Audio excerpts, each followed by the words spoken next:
Hello दोस्तों, मैं किशन शर्मा स्वागत करता हूं आपका अपने यूट्यूब चैनल जीके नोटबुक में।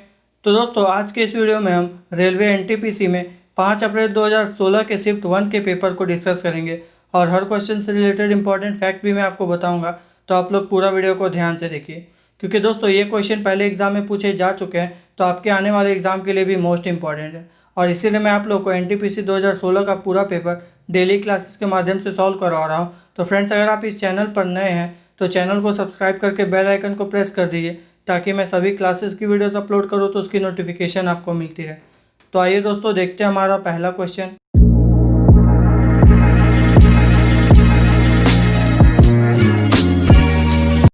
तो दोस्तों, जैसा कि आप स्क्रीन के ऊपर देख सकते हैं कि ये क्वेश्चन एनटीपीसी में 5 अप्रैल के 2016 में शिफ्ट 1 में पूछे गए थे। तो आइए देखते हैं पहला क्वेश्चन। तो दोस्तों, पहला क्वेश्चन है, 14 दिसंबर 2015 को जारी हुई मानव विकास सूचकांक रिपोर्ट के अनुसार भारत का स्थान कौन सा था? यानी कि ह्यूमन डेवलपमेंट इंडेक्स में भारत का स्थान कौन सा था 2015 में? तो ये आप लोगों का करंट अफेयर्स का क्वेश्चन है। तो उस साल दोस्तों जो भारत है वो 130वें स्थान पे आया था, ठीक है। और इसमें टोटल कितने कंट्री होते हैं? 189, ठीक है। 189 कंट्री में भारत है 130वें स्थान पर आया था। और 2020 का भी जारी नहीं किया गया है, तो आप लोग 2019 का डेटा को लेकर चलिए। तो 2019 में भारत 129वें स्थान पे आया था। तो राइट आंसर है ऑप्शन नंबर बी, 130। अगला क्वेश्चन दोस्तों, जड़त्व यानी कि इनर्शिया का नियम किसके द्वारा प्रतिपादित किया गया था? तो इसका राइट आंसर दोस्तों ऑप्शन नंबर ए, आइजैक न्यूटन। और दोस्तों, आप लोग एक चीज़ का ध्यान दीजिएगा, जब भी क्वेश्चन में पूछा गया कि जड़त्व की खोज किसने की थी, डिस्कवर किसने किया था, तो ये किया था गैलीलियो ने, ठीक है। लेकिन जो उसका नियम है उसको प्रतिपादित किया था आइजैक न्यूटन ने। और जो जड़त्व है दोस्तों, ये गति के प्रथम नियम से, यानी कि मोशन का फर्स्ट लॉ होता है, उसी से रिलेटेड होता है इनर्शिया यानी कि जड़त्व। तो राइट आंसर है ऑप्शन नंबर ए, आइजैक न्यूटन।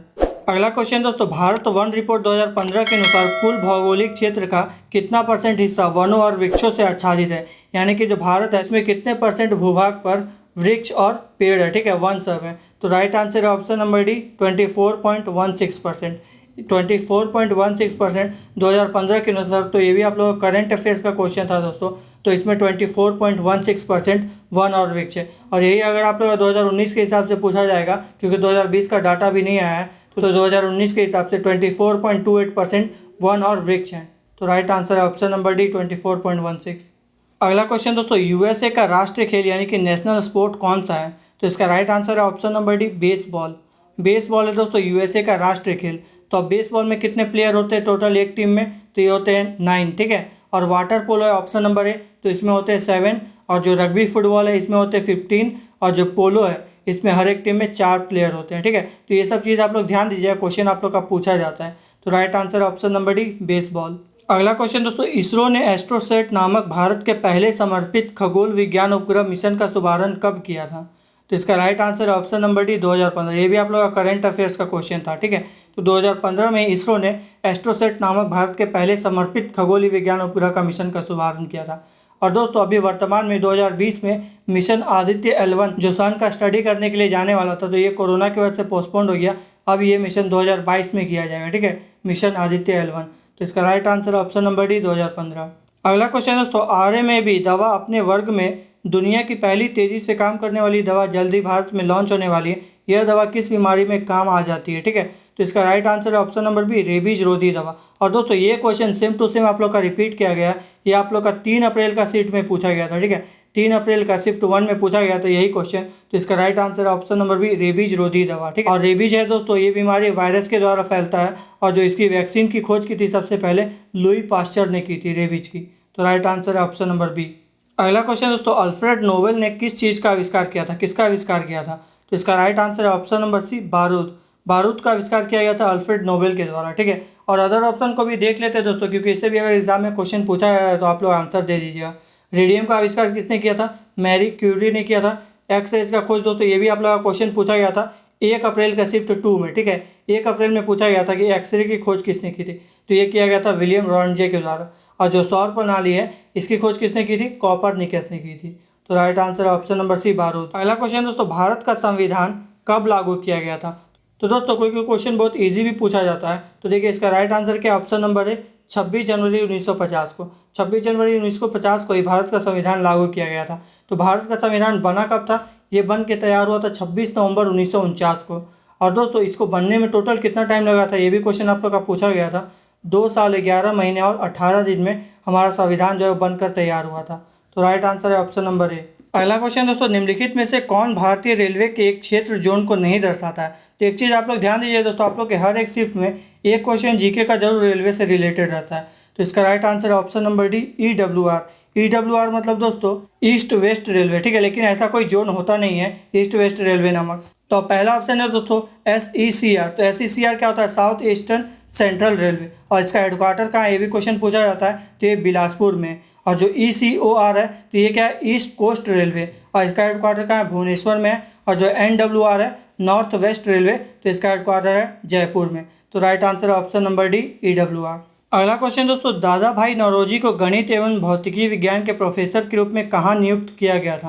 तो इसका राइट आंसर है option number D, Elphinstone college Mumbai, ठीक है। यहीं पे दादा भाई नौरोजी को गणित एवं भौतिकी विज्ञान के प्रोफेसर के रूप में नियुक्त किया गया था। तो दोस्तों अब बात आई दादा भाई नौरोजी की, तो इन्हें grand old man of India के नाम से भी जाना जाता है, ठीक है। इनका उपनाम है grand old man of India, और ये इसलिए भी फेमस है दोस्तों क्योंकि 1885 में जो इंडियन नेशनल कांग्रेस की स्थापना की गई थी, जिसकी स्थापना A.O. ह्यूम ने की थी, तो उनमें दादा भाई नौरोजी भी शामिल थे, ठीक है। तो ये चीज़ भी आप लोग ध्यान दीजिए। तो राइट आंसर है ऑप्शन नंबर डी।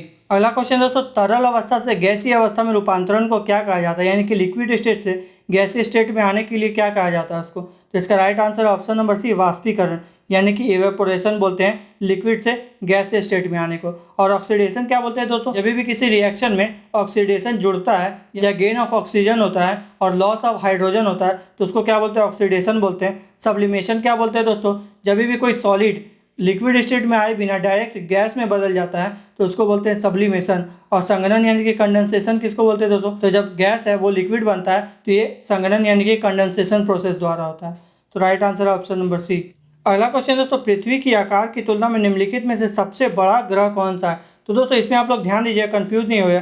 क्या है कि शनि ग्रह जो है ये भी पृथ्वी से आकार में बड़ा है, लेकिन इसमें आप लोगों को बोला कि निम्नलिखित में से सबसे बड़ा ग्रह, ये पृथ्वी के आकार वाला ने आप लोगों को कंफ्यूज करने के लिए दिया।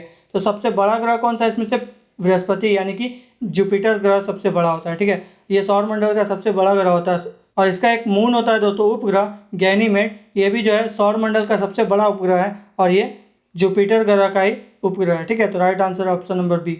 अगला क्वेश्चन दोस्तों, निम्नलिखित में से किसे पद्म विभूषण पुरस्कार से सम्मानित नहीं किया गया, इनमें से किसको नहीं किया गया। तो इसका राइट आंसर है option number D, Sunil Gavaskar.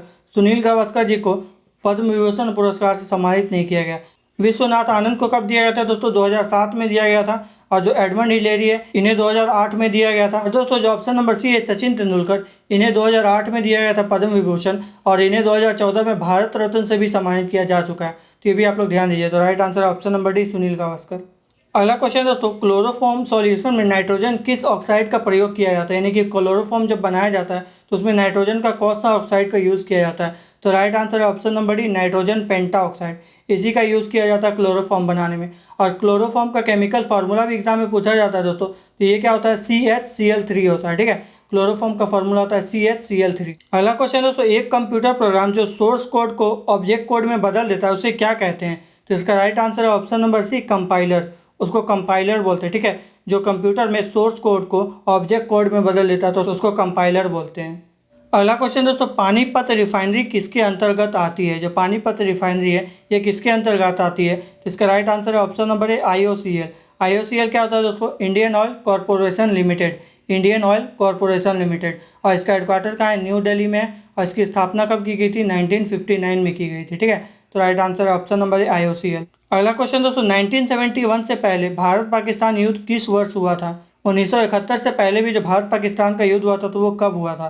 तो इसका राइट आंसर है ऑप्शन नंबर डी, 1965। 1965 में भी एक बार भारत और पाकिस्तान के बीच युद्ध हुआ था, ठीक है। और दोस्तों एक बार 1999 में भी हुआ था। तो टोटल भारत और पाकिस्तान के बीच 3 युद्ध हुए हैं, 1965 में, 1971 में और 1999 में, ठीक है। तो राइट आंसर है ऑप्शन नंबर डी, 1965। अगला क्वेश्चन दोस्तों, ग्रहों की गति के बारे में निम्नलिखित कथनों में से कौन सा कथन सही है। तो इसका राइट आंसर है दोस्तों ऑप्शन नंबर ए, एक ग्रह की कक्षा 2 केंद्र बिंदु में से एक में सूर्य के साथ अंडाकार है। तो आप लोग पिक्चर में देख सकते हैं दोस्तों, जैसा कि पिक्चर में दिख रहा है कि 2 ग्रह है, ठीक है, 2 प्लैनेट है, प्लैनेट 1 और प्लैनेट 2, और उसका जो सेंटर है, सेंटर में देखिए क्या है, सूर्य। तो ये आप लोग का राइट आंसर है ऑप्शन नंबर ए, एक ग्रह की कक्षा 2 केंद्र बिंदु में से एक में सूर्य के अंडाकार है, यानी कि इलिप्टिकल शेप में होता है। तो राइट आंसर है ऑप्शन नंबर ए। अगला क्वेश्चन दोस्तों, भारत ने 12वीं दक्षिण एशियाई खेलों में कितने स्वर्ण पदक जीते थे? तो इसका राइट आंसर दिया गया है 188। लेकिन दोस्तों अगर आप लोग गूगल सर्च कीजिएगा तो आप लोग को दिया जाएगा 189, ठीक है। तो यहाँ पे आप लोग देखिए नियरेस्ट 189 का 188 ही है, तो ये आप लोग राइट आंसर मारिएगा, ठीक है। और टोटल इसमें कितने पदक जीते थे भारत ने? 309 पदक। और जो 2016 में दक्षिणी एशिया यानी कि साउथ एशियन गेम्स हुआ था, तो ये कहाँ हुआ था? गुवाहाटी, आसाम में हुआ था। तो ये सभी आप लोग ध्यान दीजिए, राइट आंसर है ऑप्शन नंबर सी 188। अगला क्वेश्चन दोस्तों, परमाणु विखंडन की प्रक्रिया क्या है? तो इसका राइट आंसर है एक भारी परमाणु नाभिक के उपखंड यानी कि अलग अलग टूट जाना। तो इसको इंग्लिश में क्या बोलते हैं? न्यूक्लियर फिशन बोलते हैं, ठीक है। न्यूक्लियर फिशन यानी कि एक तो बड़ा सा परमाणु है, एटम है, तो उसका अलग अलग पार्ट में डिवाइड हो जाना, उसी को बोलते हैं परमाणु विखंडन। तो राइट आंसर है ऑप्शन नंबर बी। अगला क्वेश्चन दोस्तों, भारत की जनगणना 2011 के अनुसार सबसे अधिक आबादी वाला राज्य कौन है? कहाँ पे सबसे ज़्यादा जनसंख्या है? तो इसका राइट आंसर है ऑप्शन नंबर सी उत्तर प्रदेश। उत्तर प्रदेश में 2011 के अनुसार सबसे ज़्यादा जनसंख्या है। तो दोस्तों उत्तर प्रदेश की बात है तो इसकी राजधानी क्या है? लखनऊ है, ठीक है। और दोस्तों अगर सबसे अधिक वाला पूछा गया तो सबसे कम वाला भी पूछा जा सकता है, तो ये सिक्किम है, ठीक है। जहाँ पे सबसे कम आबादी है तो वो सिक्किम है और उसकी राजधानी है गंगोटक, ठीक है। तो right answer option number C Uttar Pradesh. अगला क्वेश्चन दोस्तों, यूनेस्को द्वारा भारत में विश्व धरोहर स्थल यानी कि वर्ल्ड हेरिटेज साइट की कुल कितनी संख्या चुनी गई है? तो राइट आंसर है ऑप्शन नंबर सी 32। तो दोस्तों ये आप लोग का 2015 का करंट अफेयर्स के हिसाब से क्वेश्चन था। तो इसमें अभी हम लोग वर्तमान में कितना हो गया 2020 के अनुसार? तो ये 2020 में हो गया बढ़कर 38। तो ये चीज़ भी आप लोग ध्यान दीजिएगा, अगर पूछा जाएगा तो वर्तमान में 38 विश्व धरोहर स्थल है भारत में, ठीक है। और जो यूनेस्को है तो इसका हेडक्वार्टर कहाँ है दोस्तों? पेरिस, फ्रांस में है, ठीक है। पेरिस जो है फ्रांस की कैपिटल है। अगला क्वेश्चन दोस्तों, टॉक्सिकोलॉजी किसका अध्ययन है? टॉक्सिकोलॉजी तो आप लोग नाम से ही समझ सकते हैं दोस्तों, ये जहर का है, ठीक है। जहर को इंग्लिश में क्या बोलते हैं? टॉक्सिक ही बोलते हैं। तो ये जहर का अध्ययन है टॉक्सिकोलॉजी। अगला क्वेश्चन दोस्तों, आईएसआई का पूरा नाम क्या है? आईएसआई का फुल फॉर्म। तो इसका राइट आंसर है option number A inter services intelligence. Inter services intelligence ISI का फुल फॉर्म है। और आईएसआई क्या है दोस्तों? पाकिस्तान की खुफिया विभाग का नाम है आईएसआई। उसी तरह भारत का जो खुफिया विभाग है उसका नाम क्या है? रॉ है। रॉ का फुल फॉर्म क्या होता है? Research and analysis wing. Research and analysis wing. तो right answer option number A. अगला क्वेश्चन दोस्तों, तवांग मठ कहाँ स्थित है? तो तवांग मठ कहाँ स्थित है दोस्तों? ये अरुणाचल प्रदेश में स्थित है, ठीक है। अरुणाचल प्रदेश में स्थित है। तो बात आई अरुणाचल प्रदेश की, तो इसकी कैपिटल क्या है? राजधानी है ईटानगर। यहाँ के जो सीएम है मुख्यमंत्री पेमा खांडू जी है, और जो राज्यपाल है वो बीडी मिश्रा है, ठीक है। Right answer option number C Arunachal Pradesh. अगला क्वेश्चन दोस्तों, निम्नलिखित में से कौन सा प्रोग्रामिंग भाषाओं के समूह का सदस्य नहीं है? तो इसका right answer option number B pope 3। Pope 3 है जो दोस्तों, ये आप लोग का कंप्यूटर लैंग्वेज नहीं होता है, ठीक है। जबकि असेंबली लैंग्वेज या C++ या जावा, ये सब आप लोग का कंप्यूटर का लैंग्वेज होता है, प्रोग्रामिंग लैंग्वेज होता है। तो right answer option number B pope 3। अगला क्वेश्चन दोस्तों, भारत में श्वेत क्रांति का जनक यानी कि फादर ऑफ व्हाइट रिवोल्यूशन किसे जाना जाता है? तो दोस्तों मैंने आप लोग को ये क्वेश्चन कराया हुआ है 3 अप्रैल के शिफ्ट 1 में, सेम टू सेम यही क्वेश्चन पूछा गया था। तो देखिए क्वेश्चन कैसे रिपीट होते हैं, ठीक है। तो इसका राइट आंसर है option number C Verghese Kurien.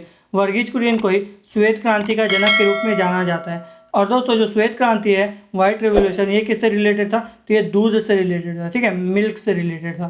तो right answer option number C. अगला क्वेश्चन दोस्तों, डैश कम दूरी की वायरलेस कनेक्टिविटी की सुविधा प्रदान करती है, कौन सा है इसमें? तो इसका right answer option number C Bluetooth.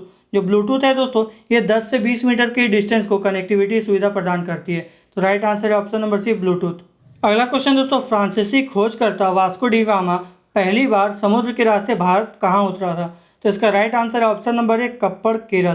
तो इसका नाम बदल के कप्पड़ कर दिया गया दोस्तों। जब ये उतरा था तो उस समय उस जगह का नाम क्या था? कालीकट था, ठीक है। पुराना नाम जो है वो कालीकट था। और ये कब आया था फ्रांसीसी खोजकर्ता वास्को डी गामा? ये 1498 में भारत आया था, ठीक है। तो अब बात आई है केरल की। तो केरल की राजधानी क्या है दोस्तों? तिरुवनंतपुरम है। और यहाँ के जो सीएम है वो कौन है? पिनरई विजयन जी है। और जो गवर्नर है राज्यपाल आरिफ मोहम्मद खान जी है, ठीक है।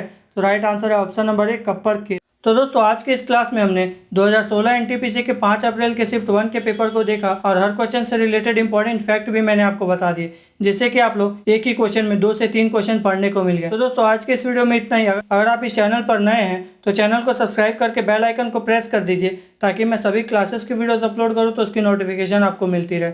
और वीडियो पसंद आई है तो लाइक करें और कम से कम एक स्टडी रिलेटेड ग्रुप में शेयर जरूर करें। शेयर करने से क्या हो दोस्तों, मुझे मोटिवेशन मिलेगा कि आप लोग को वीडियो पसंद आ रही है। तो चलिए मिलते हैं हम लोग नेक्स्ट क्लास में। तब तक के लिए thank you and God bless you all.